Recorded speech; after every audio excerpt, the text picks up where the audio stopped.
Hola, ¿qué tal? Bienvenidos, bienvenidas, bienvenides a una nueva entrevista traída a ustedes por El Desconcierto. Mi nombre es Sebastián Reyes y en esta oportunidad me encuentro junto a la presidenta de la FENATS Nacional, Patricia Valderas. Hola Patricia, ¿cómo estás? Hola, ¿cómo estás? Bien, bien. Encantada de estar aquí, Sebastián. Te agradecemos igual tu tiempo, sabemos que Gracias por la invitación. han sido semanas ocupadas, Sí, así que te agradecemos por estar agotadora, aquí. agotadora. Partamos con lo que sucedió hoy día, ¿te parece? Hoy día el gobierno, este lunes, a través del ministro Ignacio Briones, anunció que se pagará el bono COVID a los trabajadores de la salud por un monto de 200.000 pesos, una lucha que ustedes estaban teniendo hace tiempo, tanto Patricia como la gente que representa aquí hoy en día. Dime, Patricia, ¿esto es lo que esperaban? ¿Están conformes con el anuncio del Ejecutivo? Sí, creo que fue un gran logro hoy día. Yo iba a otra reunión cuando me llamaron de Hacienda para que participáramos en una reunión con el ministro. No estaba concertada esta reunión, por lo tanto, yo camino para otra reunión, me tuve que desviar para Hacienda y llegamos allá y efectivamente estaba el anuncio. Para nosotros es súper importante, muy importante. Creemos que los trabajadores de la salud, hace rato que estábamos esperando este acuerdo.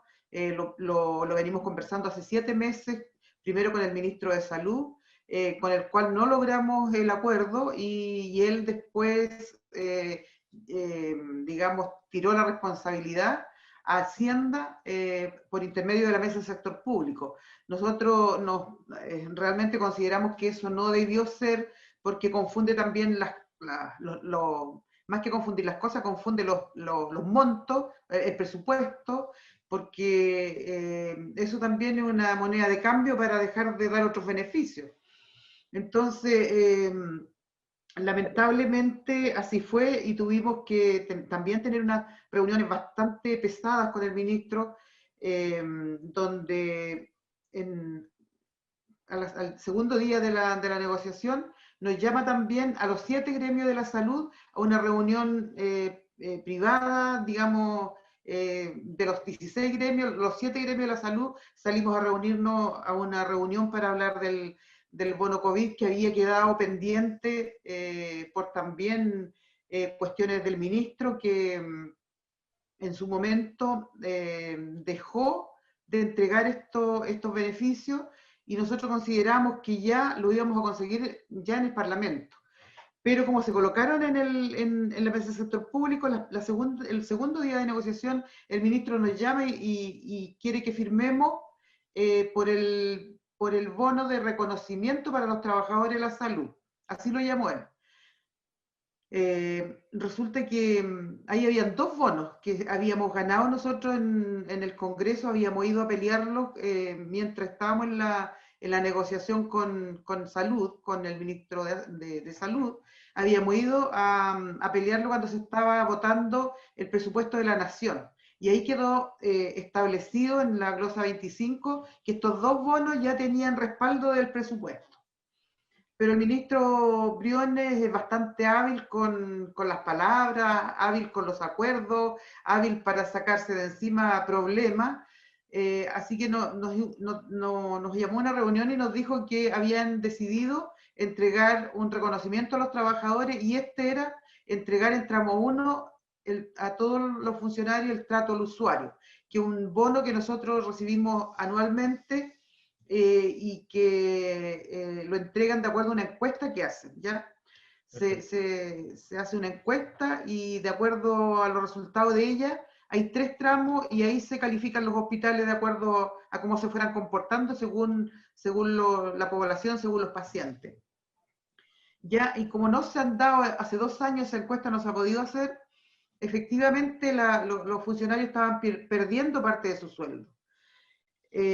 Bueno, y él logró con su discurso decir que esto era lo que en realidad el gobierno solamente tenía para darle a los trabajadores, que aumentar, más que aumentar, entregarle a todos los trabajadores en tramo 1, ya en tramo 1 ese bono que lo recibimos por siempre. Y ahí quedó afuera el bono de reconocimiento COVID, que era el que estábamos trabajando. Eran Perfecto. dos, pero él lo hizo uno solo.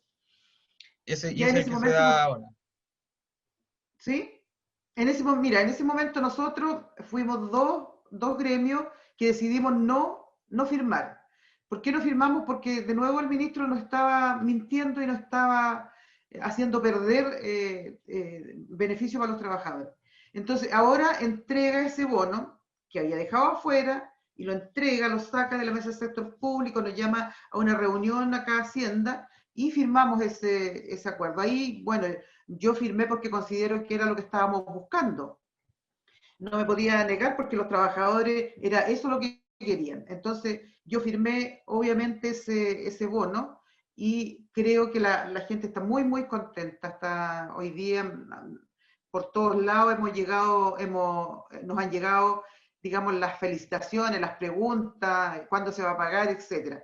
Están contentos porque yo creo que un reconocimiento es monetario, pero también la gente lo siente como que el Estado, el gobierno está diciendo lo están haciendo bien. Fuerza, sigan adelante. Hoy día tenemos la segunda oleada y ustedes necesitan fortalecerse, porque hoy día todos los trabajadores de los hospitales están agobiados, están cansados física y mentalmente.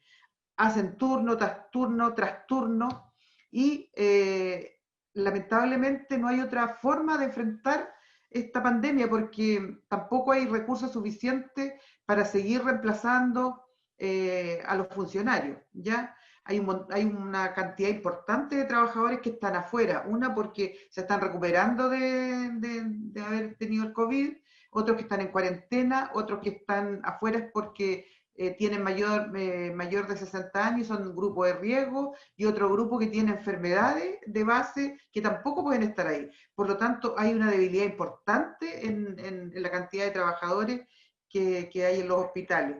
Y eso hace que los que estén activos, los que están enfrentando el trabajo, lo hagan en condiciones, condiciones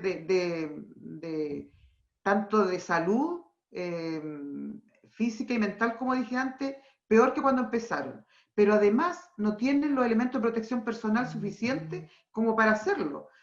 Se le entrega solamente al personal que está el personal clínico, que es parte del que está alrededor del paciente. A eso tienen todos los elementos de protección personal. Pero los auxiliares, administrativos y técnicos que trabajan de 8 a 5, hay algunos que en algunos hospitales le dan un guante para las 8 horas. Y eso es en un recinto asistencial donde nosotros entregamos salud, donde nosotros supuestamente entregamos prevención. Los funcionarios no tienen los elementos de protección personal y es por eso que ha aumentado terriblemente el contagio en muchos hospitales, así como allá en Los Ángeles, en Valparaíso, te puedo nombrar un montón de hospitales en que los contagios están realmente preocupantes. Entonces, ¿estamos contentos con ese bono? Sí. La gente lo recibió con optimismo, con cariño, estaban contentos. Tenemos todavía que seguir negociando en el Parlamento, más que negociar, convencer a los parlamentarios que hoy día voten, aprueben favorablemente el proyecto que ingresó hoy día en la mañana. Esa es mi pregunta en ese sentido, porque yo, por ejemplo, vi un titular del diario Financiero en el que hablaban de la ley de reajuste del sector público y sacaban la noticia, digamos, del bono, como si el bono fuera como uno de los grandes acuerdos, digamos, pero yo tengo entendido que también ustedes tienen varias diferencias con los planteamientos del Ejecutivo respecto a la ley del reajuste. Por supuesto, bueno, ahí nosotros no estamos de acuerdo. ¿Por qué no llegamos al Parlamento primero? Llegamos al Parlamento porque quebramos la mesa, rompimos la relación, rompimos la negociación con el ministro de Hacienda, porque nos estaba, mire, el primer día, cuando llegamos a negociar, lo primero que él hace, entrega su postura y dice, vamos a negociar partiendo de que a ustedes ya no se les va a poder entregar el bono de vacaciones y no se les va a entregar el bono de término de negociación, porque no están los tiempos para eso, etcétera, etcétera. Bueno, un tremendo discurso. Entonces nosotros, y entrega un 2,3%, de la primera cifra, un 2,3% de reajuste hasta el tramo de 1.500.000, para los trabajadores, hasta 1.500.000 y sobre ese tramo 0,3%. Entonces, obviamente que eso a nosotros no nos satisface su propuesta, y pasan los días y seguimos avanzando, pero siempre con un dejo de desconformidad, de molestia, porque no puede ser que, bueno, esto es anecdótico, inédito, que un ministro entre proponiendo, quitándonos lo que tenemos. Claro. La propuesta de él era quitarnos para después empezar a darnos de a poquito lo que nos estaba quitando. Entonces, eso es inédito, nunca se había dado, se lo hicimos saber al ministro, le dijimos que independiente de que el país esté en condiciones de pandemia, nosotros los trabajadores de la salud somos necesarios, no somos cualquier trabajadores. Si los trabajadores de la salud no están, no hay quien atienda a los pacientes, la gente se va a morir. Entonces, no somos cualquier funcionario, no somos carabineros que le entregan bono a cada rato, no somos los médicos que también ya le habían entregado un bono, eh, somos el resto de los funcionarios que son tan necesarios como un médico en los hospitales. Si un médico está solo, tampoco va a poder salvar vidas.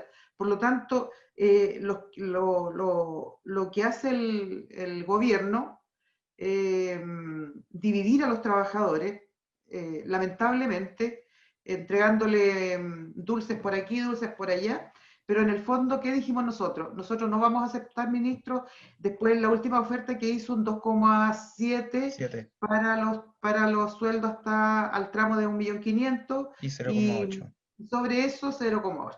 Y nos devuelve la mitad del bono de vacaciones. Dice, bueno, ustedes tienen ese bono, como estamos en tiempo de pandemia, solamente el 50% de ese bono, y no voy a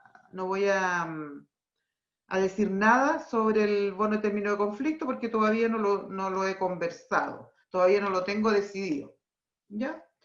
Y ese día nosotros efectivamente ya rompimos relaciones con él y pensamos que era mejor irnos al Congreso a hablar con los parlamentarios para llegar a lo que estamos ahora. El proyecto se rechazó en la sala, y una vez rechazado en la sala, el trámite siguiente tiene que volver al Ejecutivo y el Ejecutivo volver a presentar el proyecto por insistencia, Claro. y ahí después el Parlamento, los senadores tienen que votar el proyecto, tiene que haber una votación a favor de 2/3 para que pueda ser aprobado y después pasado a la discusión en la Cámara de Diputados. Ahí estamos en este rato.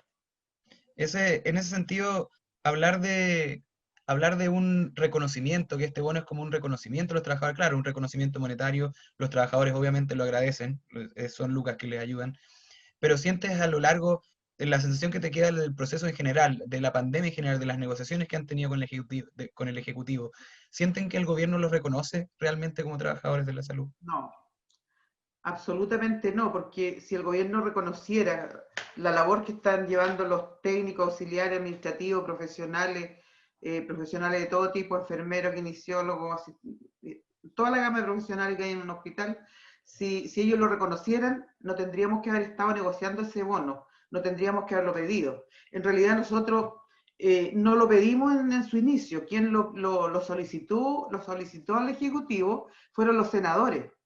¿Ya? Los senadores mandaron un proyecto al Ejecutivo para que lo transformaran en un proyecto porque como esto tiene que ir con recursos, solamente lo puede hacer el presidente, y bueno, y ese proyecto durmió ahí en el escritorio del presidente, cuestión que nunca salió de ahí, y ahora recién lo estamos logrando la presión del Parlamento, por la presión de la gente, por la presión de todo, menos por la voluntad de ellos. Ellos no nos reconocen, no creen que somos necesarios, no creen que estamos haciendo un trabajo importante de salvar vidas. Bueno, ellos lo ven de otra forma, lo ven con números, lo ven con plata que están gastando, lo ven con, no sé, cuánto está perdiendo la economía, etcétera. Entonces, Claro. en ese sentido, no somos reconocidos. ¿Qué pasa? Hablemos de un poco de la ley de reajuste. ¿Qué pasa con el traspaso de trabajadores a honorarios a contrata? que es un gran logro como lo plantea el gobierno, creo que son 4.000. ¿Por qué? Porque según lo que entiendo, la precarización de los trabajadores a honorarios, si bien disminuye cuando se les pasa a contrata, igual el otro contrato no es tampoco tanto menos precario, o sea, quedan igual en una situación de precariedad laboral. Sí, bueno, también nosotros todos los años negociamos por los honorarios. Ya colocamos un monto, una cantidad de honorarios para traspasar. Se hace todos los años. Y el monto la cantidad que traspasábamos eran 8.000 funcionarios de todo el sector público, pasábamos a la contrata. Ya hacíamos, negociábamos de acuerdo a la cantidad que tenía cada institución. Generalmente, quien más tenía funcionario a honorario era salud, porque siempre se están, digamos, necesitando, y como no se amplían las plantas, porque ellos no les interesa tener una planta dinámica que vaya avanzando naturalmente, sino que cada 10 años se hace un encasillamiento y recién ahí se empiezan a arreglar la planta, pero como eso no se hace, a ellos no les interesa, eh, hacen como contratan más personal, lo hacen a honorario. Un contrato precario, un contrato que en realidad no tiene ningún beneficio, lo pueden despedir en cualquier momento, pueden decir que no son necesarios sus servicios. Bueno, todos ustedes saben lo que significa el ser honorario. Nosotros como FENAT desde un principio hemos dado la pelea por los honorarios desde Concepción, cuando recién empezamos a ver que había demasiado honorario en los hospitales.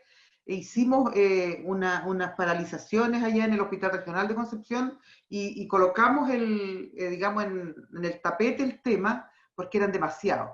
¿Ya? Entonces, ahora, cuando se necesitaron trabajadores por la pandemia para reemplazar a los que estaban enfermos, son todos honorarios.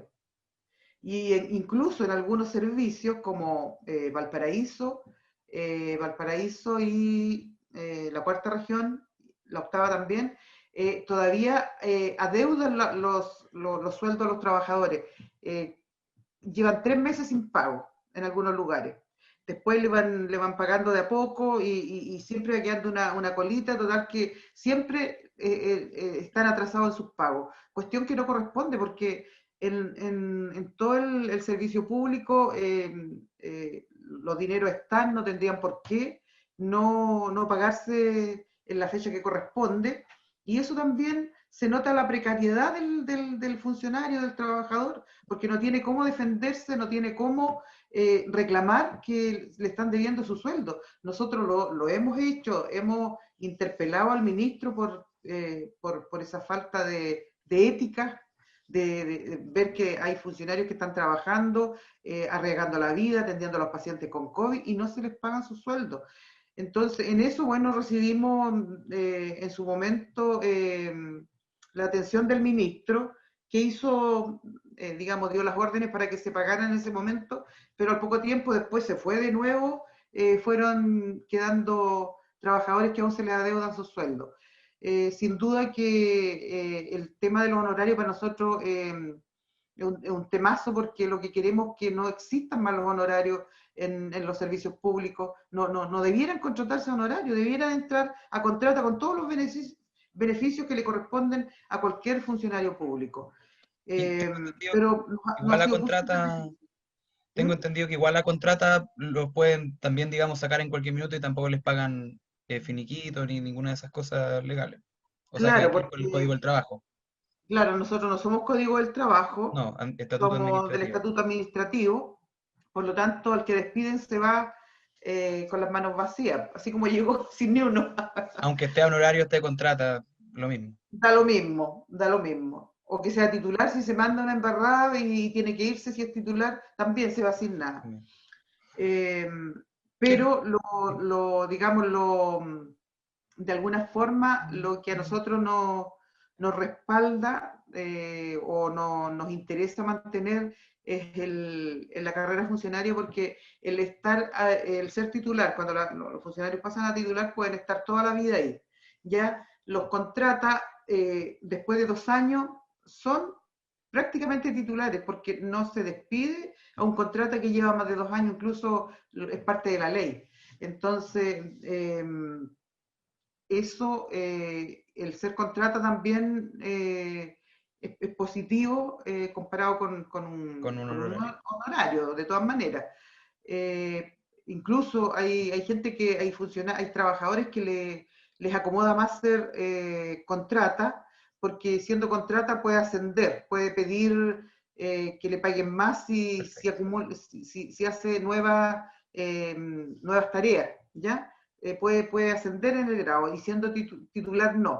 Puede hacer toda la pega del mundo, le pueden, no sé, hacer horas infinitas de trabajo, y como es titular, lamentable, pues no se le va, no se le va a pagar más ni nada que tenga un beneficio extraordinario, sino que el solo hecho de ser titular mantiene el estatus de que nunca lo van a echar, ¿no? Esa es la mejor ganada de un funcionario, de un trabajador titular y contrata, que está tranquilo, Ya. tiene su vida, sabe que si se porta bien, que si no comete ningún error, tiene asegurada el trabajo para toda su vida. Eso, la carrera funcionaria que nosotros tenemos, no la queremos perder.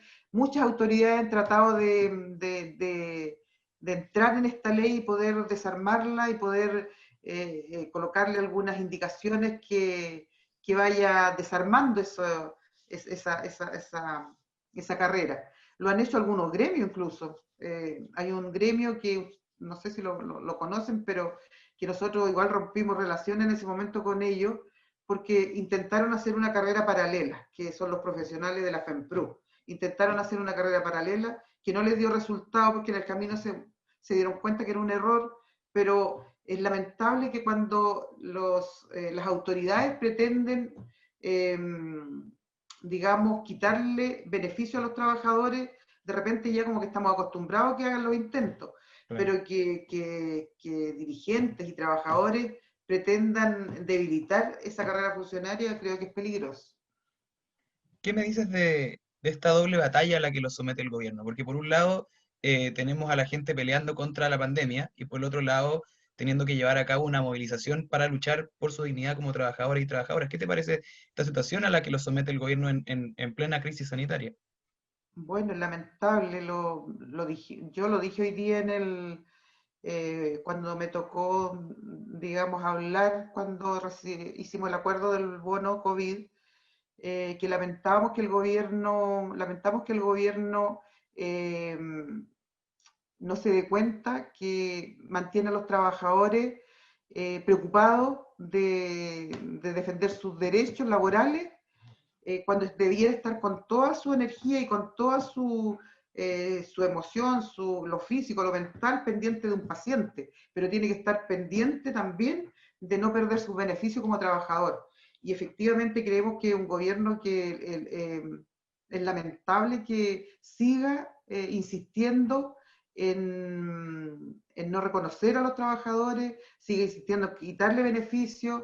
Es lamentable porque tenemos que estar pendientes, tenemos que estar como alerta, que no, de repente no entre una indicación en la ley, que no nos quiten un beneficio. Esa cuestión es agotadora, nunca la habíamos vivido. ¿Ya? Nosotros con los otros gobiernos sabíamos que a lo mejor podíamos ganar poco, llegar a acuerdos donde tengamos un reajuste del 0,3% sobre el IPC, pero sabíamos que los beneficios que teníamos nunca nadie los había tocado. Entonces, ahora tenemos esa terrible intromisión del gobierno en los beneficios que ya hemos tenido por tanto tiempo. Por lo tanto, los trabajadores no están contentos, no están tranquilos, no están potencialmente metidos en su trabajo. Están tratando de apoyar a los dirigentes para poder lograr un poquito más o lograr no perder su sueldo, que no se desvalorice, y que no le quiten los bonos que son beneficios ganados con tanto tiempo. El más nuevo de esos beneficios es el de vacaciones, pero ya lleva 10 años que nos están dando ese beneficio, que igual lo tenemos que todos los años colocar En tabla. en tabla con el petitorio para que sea parte del reajuste de cada año. Pero son beneficios que están. Entonces es lamentable, vamos a tener que seguir en eso, esperamos que hoy día nos queda un año. A ver, si aquí contamos que nos queda un año con este gobierno, es lamentable y espero que no se vuelva a repetir, porque no volvamos a tener un gobierno de derecha nuevamente, porque pucha que la hemos sufrido los trabajadores. A lo mejor para los empresarios es cómodo estar con ellos, pero para los trabajadores es una cuestión bastante poco soportable. En ese sentido, claro, y me imagino que después de un turno exhaustivo en el hospital, en el centro de salud donde esté, también tener que preocuparse de la salida de estos beneficios, de no perder el beneficio, de ver en qué está el debate, y más encima ahora que se viene la segunda ola. Hablemos de la segunda ola en la perspectiva de los funcionarios de la salud. ¿A qué nos estamos enfrentando en estas épocas de festividades y cuáles son las principales preocupaciones de quienes combaten esta crisis del día a día como son ustedes? Sí, mira, realmente estamos bastante preocupados. Eh, el que nos hayamos un poco relajados con las políticas de gobierno en cuanto a la pandemia ha sido realmente poco saludable, digamos, entender poco lo que estaba sucediendo con la pandemia. El ministro sabía lo que venía, el ministro de Salud sabía lo que se venía si se relajaba la gente con todo esto. Y se arriesgaron a tener este nuevo brote, un brote que va a ser un poco más agresivo que el primero. Tenemos que cuidarnos incluso internacionalmente porque hay una nueva cepa. Entonces, cuando tenemos todo este peligro, cuando lo hemos conversado tanto con el ministro París, cuando le hemos dicho que, en primer lugar, tenemos que tener a los trabajadores de la salud en buenas condiciones, porque él sabe que este nuevo brote va a ser demasiado agresivo. Él no nos ha escuchado, ¿ya? Le dijimos que necesitábamos más presupuesto porque necesitamos más elementos de protección personal, necesitamos más presupuesto para contratar más personal, necesitamos presupuesto para los elementos de trabajo, incluso de los médicos. Y nosotros allá en el hospital Van Buren el año pasado incluso le faltaban guantes a los médicos, tuvieron que ir a conseguir guantes y pechera para una operación a otro hospital. Así estábamos en el mes del estallido social. Entonces es lamentable las condiciones que estamos, cómo estamos enfrentando hoy día la pandemia, y lamentablemente hay directores a lo largo del país, tanto de hospital como de servicio, que no tienen la suficiente expertise o experiencia en salud, porque son funcionarios que han estado en la parte privada, no conocen bien cómo funciona el sistema de salud público, ¿ya? Y lo ven con otra mirada y gestionan con otra mirada. Entonces, en los hospitales respetan poco los protocolos, hay pocos profesionales para supervisar, y eso pasó en Los Ángeles, en el hospital de Los Ángeles. No se aplicaron los protocolos, había falta de profesionales para supervisar, las últimas semanas estaban entrando pacientes sin que se le hiciera el PCR, ya para ahorrarse el PCR, para ahorrarse los exámenes. Eh, y el día que estalló todo, cuando se hacen los PCR, porque había gente muy enferma, y se descubren que hay más de 40 funcionarios contagiados, 46 funcionarios contagiados, y una cantidad de pacientes en cirugía, el director de ese hospital, un día sábado, lo que hace como medida de urgencia, sin pensar en los protocolos, le da alta a todos los pacientes que están en las otras salas para que no se contagien. Les da el alta a algunos para su casa y a otros los traslada a los hospitales vecinos. Ya, entonces eso provocó la alarma de la población, porque obviamente los pacientes empezaban a llamar, vengan a buscarme porque nos vamos a contagiar, nos están dando el alta, etc. Ese día quedó realmente la embarrada ya en Los Ángeles. Entonces, la falta de protocolo es gravísimo lo que pasó ahí, gravísimo. ¿Ya? Entonces, después todo se tapa con un discurso de disculpa o de mentiras también, porque nunca están diciendo que efectivamente esto sucedió por falta de exámenes, por falta de los protocolos, de los profesionales suficientes para hacer supervisión, porque eso es lo más complejo. Si hay jefes que son los supervisores y se enferman o se van con un día de permiso o de vacaciones o les toca libre del turno, eh, acuden a otros supervisores para que hagan ese trabajo, además del que está haciendo él. Por supuesto que va a ser una mala estrategia porque cuando tú no puedes hacer apenas una pega y si te dan otra, no vas a hacer ninguna bien. Entonces ahí hay falta de protocolo, falta de supervisión y por eso está en los hospitales, está pasando muy rápidamente el contagio a los trabajadores. Y en muchos hospitales está pasando lo mismo y por las mismas razones. ¿Qué, qué opinas en ese sentido de esta fase 2 como mentirosilla, digamos, que instaura el gobierno en este sentido y que deja ahora hasta el 4 de enero? 4 de enero va a durar la fase 2 en la región metropolitana. ¿Qué te parece en ese sentido? Porque claro, se retrocedió a fase 2 porque se vio que aumentaban casos, pero se dejaron abiertos restaurantes, se dejan abiertos colegios. Entonces, ¿qué te merece qué opinión te merece esa política? Bueno, otra responsabilidad más del gobierno.